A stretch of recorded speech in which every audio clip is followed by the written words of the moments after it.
Hello there, you're watching Nightline. I'm Anita Wu. The headlines. Government is committed to protect people's well-being, says the Yang di-Pertuan Agong. And Japan's economy falls into recession as virus takes its toll.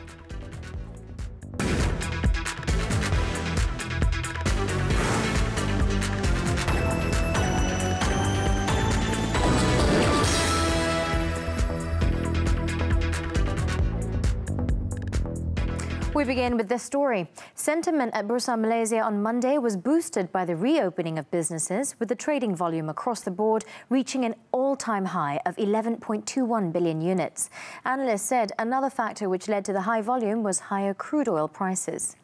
The local bourse ended 0.48% higher, with the key index supported by broad-based buying, particularly in stocks related to oil and gas and glove manufacturers. Oil price went back to US $30 a barrel, which was described as a plus point for the country. Market breadth remained positive, with gainers outnumbering losers, 663 to 331, while 348 counters were unchanged. The positive sentiment was also linked to Monday's Parliament session, which went smoothly. The previous record high trade volume was recorded last Wednesday, and that was 9.59 billion units. Prior to that, Bursa's all-time high trading volume was recorded on August 20th, 2014, when the exchange saw 7.67 billion securities transacted.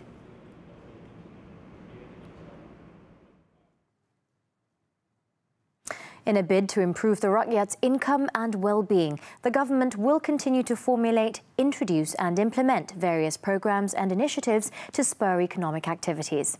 In this regard, the Yang di-Pertuan Agong said the Shared Prosperity Vision 2030 will be the catalyst for the nation's development direction.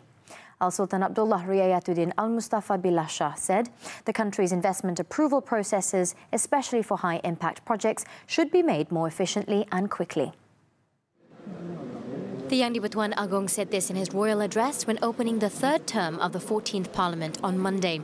The King expressed confidence that the policies and strategies in place through the involvement of various quarters will enhance the country's economic growth and development, which will eventually be enjoyed by the Rakyat as a whole. Beta juga memahami banyak industri dan perniagaan terjejas akibat wabak ini. Namun, Beta menyeru kepada para majikan untuk tidak membuang pekerja dengan sewenang-wenangnya. Semua pihak hendaklah bersedia melakukan pengorbanan dan berusaha menyelamatkan ekonomi negara. He said, realising the importance of investment injection to boost the country's economy, the government will continue to simplify business processes to enhance investment activities, adding that the upcoming 12th Malaysia Plan marks the first phase of the Shared Prosperity Vision 2030. The King also wants the government to continue with efforts and initiatives to bridge the development and economic gap between states, including Sabah and Sarawak. The efforts include enhancing people's mobility by improving transport network connectivity, basic infrastructure and the overall system. Bagi meningkatkan lagi kesejahteraan rakyat dan merapatkan jurang pembangunan di Sabah dan Sarawak, Kerajaan Beta telah mengambil langkah menerusi pelaksanaan projek-projek infrastruktur kritikal di kedua-dua negeri tersebut.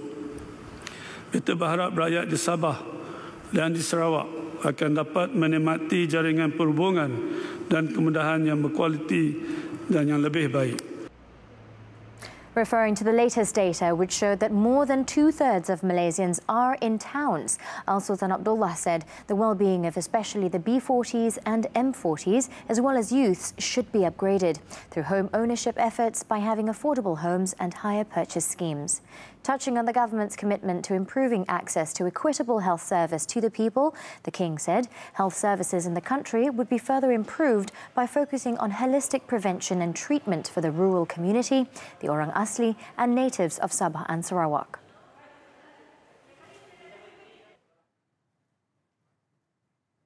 And while people are still facing various problems and having difficult times due to the COVID-19 pandemic, the King does not want politicians to drag the country into another political uncertainty. Ahli-ahli yang berhormat hendaklah sentiasa mempamerkan kematangan dalam berpolitik. Ini termasuklah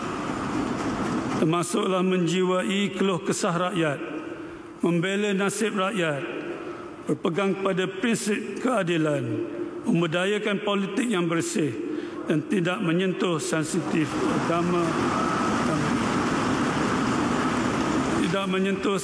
agama dan bangsa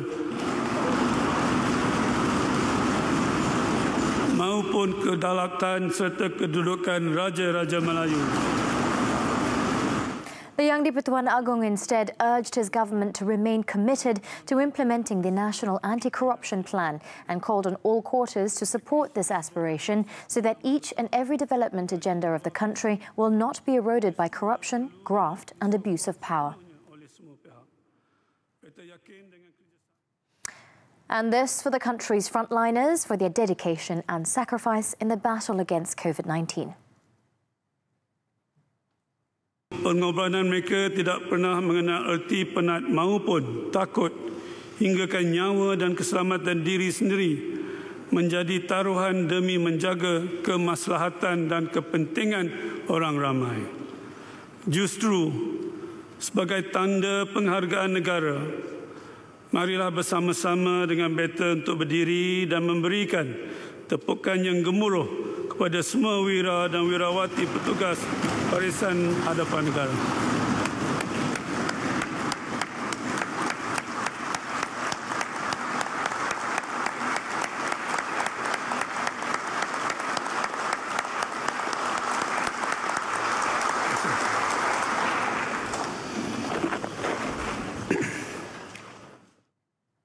Opposition parties will continue to play the role of check and balance on the Perikatan Nasional PN government to ensure it takes care of the people's welfare.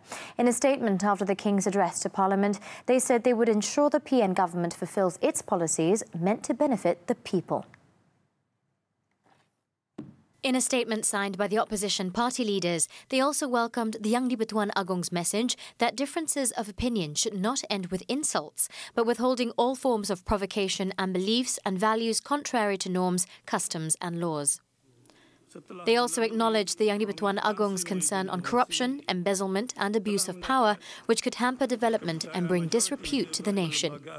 After the Dewan Rakyat session, Tun Dr. Mahathir Mohamad at a joint media conference in Putrajaya said opposition MPs also agreed that politicians should not create disputes while the country is still facing the 19th century COVID pandemic. Statement ini setelah kita dengar dan baca statement daripada Agong, kebanyakannya kita bersetuju dengan statement itu. Terutama jangan kita dalam keadaan politik, keadaan pandemik ini, kita berusaha dalam bidang ada pertikaian dalam bidang politik. Tetapi apa yang kita lihat setakat ini, apa yang dilakukan oleh kerajaan lebih merupakan politik daripada pentadbiran ataupun menangani masalah COVID-19. Also present were Amanah President Muhammad Sabu, Warisan President Datuk Sri Shafi Abdal, DAP Secretary General Lim Guan Eng and Bersatu Deputy President Datuk Sri Mukris Tun Mahathir. PKR President Datuk Sri Anwar Ibrahim, however, was not seen. In another development, Tun Dr. Mahathir explained that he would continue the motion of no confidence against Prime Minister Tan Sri Muhyiddin Yassin at the upcoming parliamentary session. He claimed that the Bersatu president had earlier made decisions without notifying or seeking the approval from the party leadership, and that includes declaring Bersatu as part of Perikatan Nasional. Parents are still bringing their children out to malls, according to the National Security Council, NSC. And to prevent this, the NSC is looking into the possibility of punishing parents. Kalau kita nak ambil tindakan kepada ibu bapa mereka, mesti ada di dalam undang-undang ataupun peraturan di bawah Akta 342 tersebut. 342. Jadi insya-Allah kita akan bincang dengan pihak Peguam Negara, Kementerian Kesihatan dan juga MKN bagi kita mencapai persetujuan. Kalau perkara ini disetujui, undang-undang boleh peraturan boleh dipindah. On Sunday alone, police arrested 156 individuals for violating the SOP set by the government. Of the amount, 104 were remanded and 52 were bailed out. On interstate travel, many were still doing so despite repeated warnings. As a result, on Sunday alone, 1,175 vehicles were ordered to turn back at interstate roadblocks.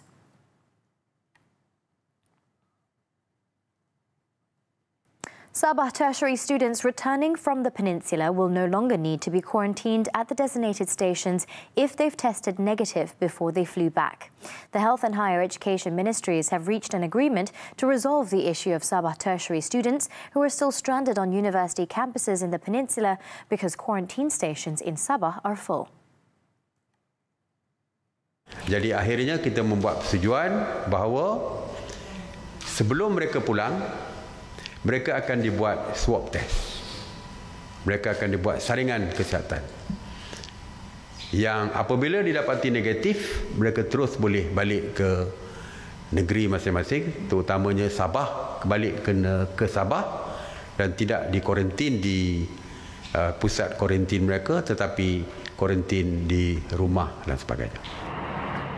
The Sabah state government had previously faced a bottleneck as they did not have enough mandatory quarantine centres, which resulted in a delay to bring the large number of students home.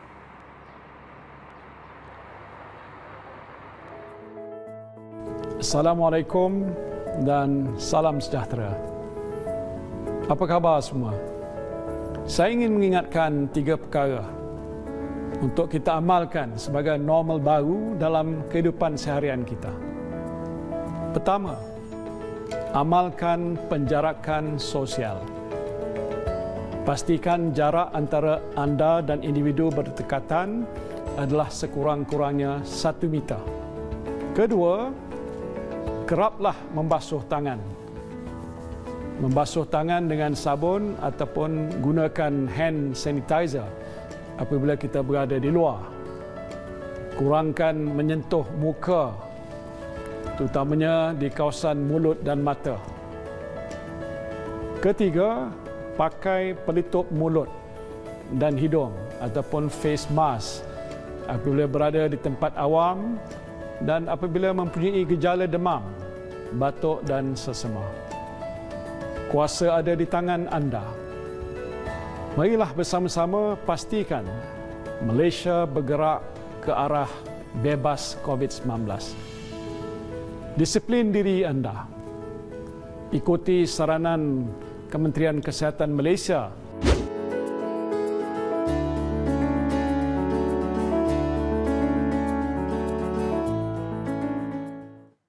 Prime Minister Tan Sri Muhyiddin Yassin was not involved in the agreement, which saw a discharge not amounting to acquittal, DNAA, of Riza Shahriz Abdul Aziz, involving money laundering charges linked to One Malaysia Development Berhad 1MDB. The Prime Minister's office, in a statement on Monday, said the agreement was reached by the prosecution and the accused through representations submitted to the Attorney General's office. It was reported last week that the Kuala Lumpur Sessions Court granted Riza, who is the stepson of former Prime Minister Datuk Sri Najib Razak, a discharge not amounting to acquittal over 5 counts of money laundering amounting to some $248 million. That's 1.08 billion ringgit, which was linked to 1MDB funds. According to the statement, the Prime Minister reiterated his stand on not interfering with the affairs of the Attorney General's office and the judiciary in any decision-making regarding criminal cases, including high-profile cases in the country.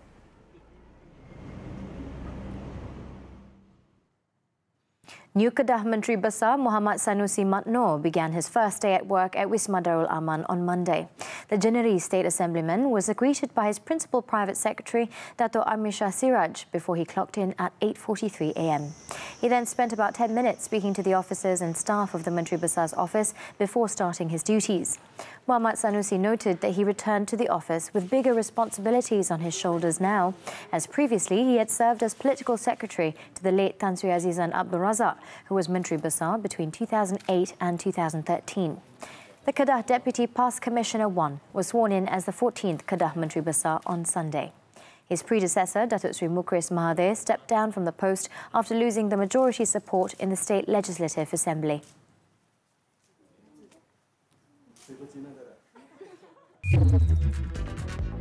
Packets labelled as Chinese tea, but is it really tea? More home news and spilling of the tea when we return.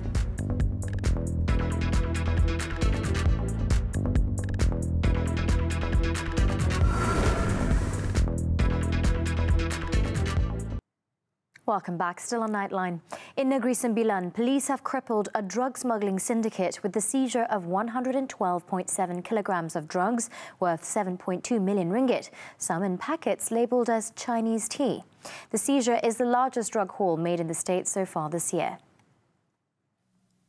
Bukit Aman Narcotics Criminal Investigation Department NCID Director Datuk Ramli Din said 7 men, including 3 Indonesians, were arrested following 4 raids carried out in Negeri Sembilan, Melaka and Selangor. During the operation, jointly conducted with the Malaysian Maritime Enforcement Agency, MMEA, between May 9th and 14th, authorities were led by the suspects to an area in Port Dickson, where they found 7 gunny sacks containing various drugs, some packed as Chinese tea. Kita telah merampasnya di kawasan Teluk Kemang, tepi laut berhampiran dengan Marina Bay di Teluk Kemang. Dan kita percaya ini bukanlah kali pertama sindiket ini menjalankan kegiatan ini. It was believed the drugs were heading to Indonesia due to the higher price in the country. Also seized were 4 cars, a glass fibre boat with an engine, 7 pieces of gold and over 164,000 ringgit cash. All the suspects aged between 24 and 44 were remanded until Thursday to facilitate investigations under the Dangerous Drugs Act. 21 of the 47 COVID-19 infection cases reported on Monday were imported. As such, the Health Ministry stressed the importance of tightening border control after almost half of latest new cases were imported overseas. Today is very important for us to tighten our border control. So most of the countries, it's not only our neighbors, but then initially we only have 5 countries, but now involve more than 187 countries. What is more important is for us to strengthen our border and make sure that we will mandatory screening as well as quarantine. So we will continue to do so, but most of the those who are coming back, students and also workers from abroad. So now they are coming back, but more importantly, we identify them and we make sure that we quarantine them and we swab them.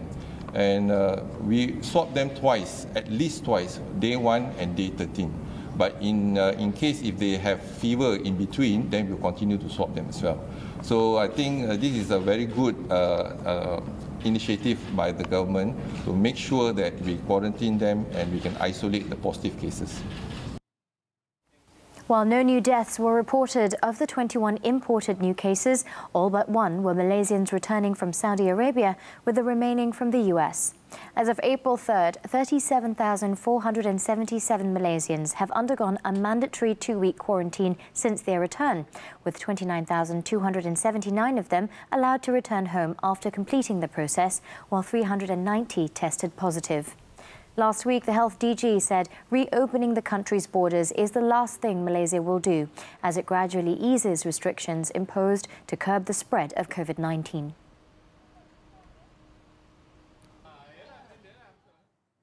The Health DG also revealed that several students from a higher learning institution violated their 14-day self-quarantine and had tested positive for COVID-19.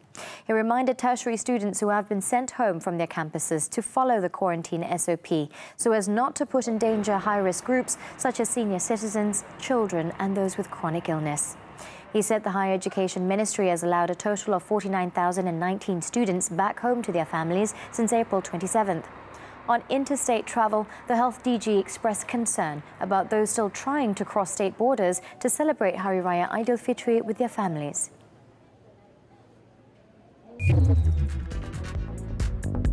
Central Intelligence Agency targeted in latest Afghan attack, coming right after this break. Stay tuned.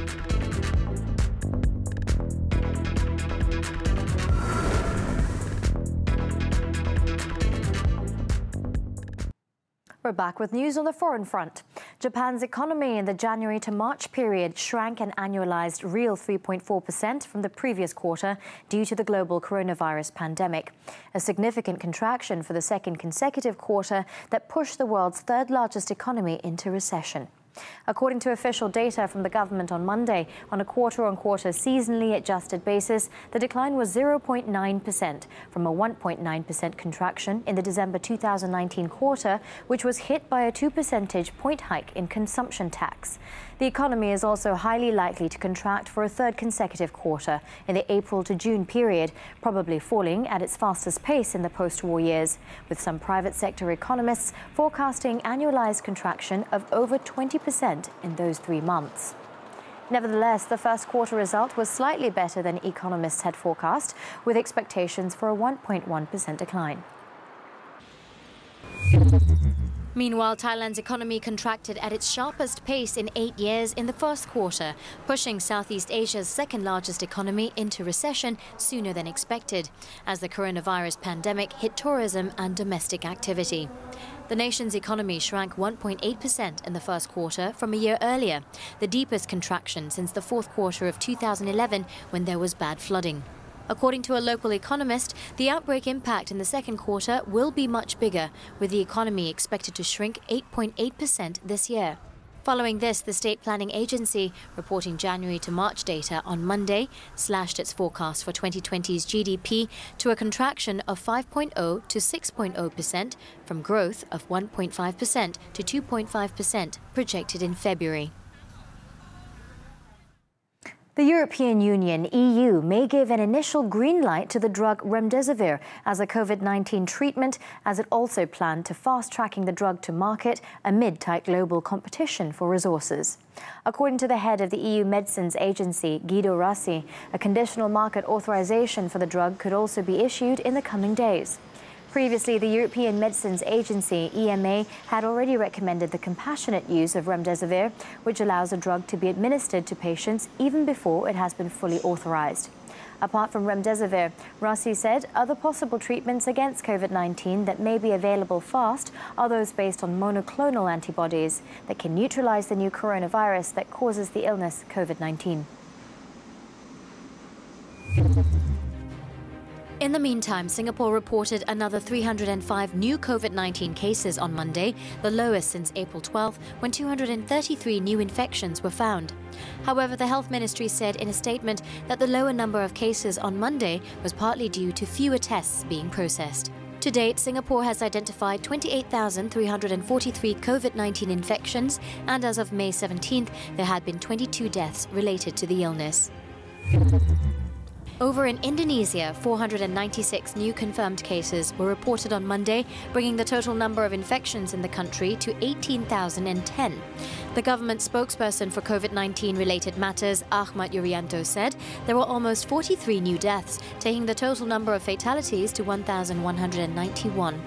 He also added that 195 more people have been discharged from hospitals after their recoveries, taking the total number of recovered patients to 4,324.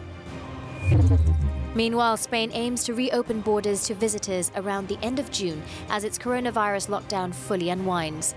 Its tourism minister, José Luis Ábalos, said that the 2-week quarantine currently being imposed on visitors to the country would be phased out and travel restrictions would be gradually lifted.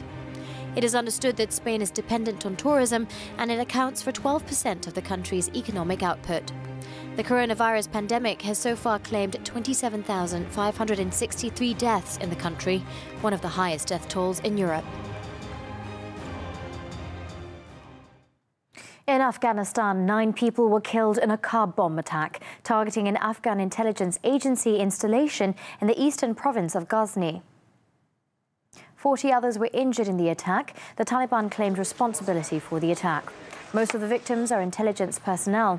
The province has in the past been the scene of many large-scale attacks against both Afghan and NATO forces. The attack came a day after Afghan President Ashraf Ghani and his political rival Abdullah signed a power-sharing agreement 2 months after both declared themselves the winner of last September's presidential election.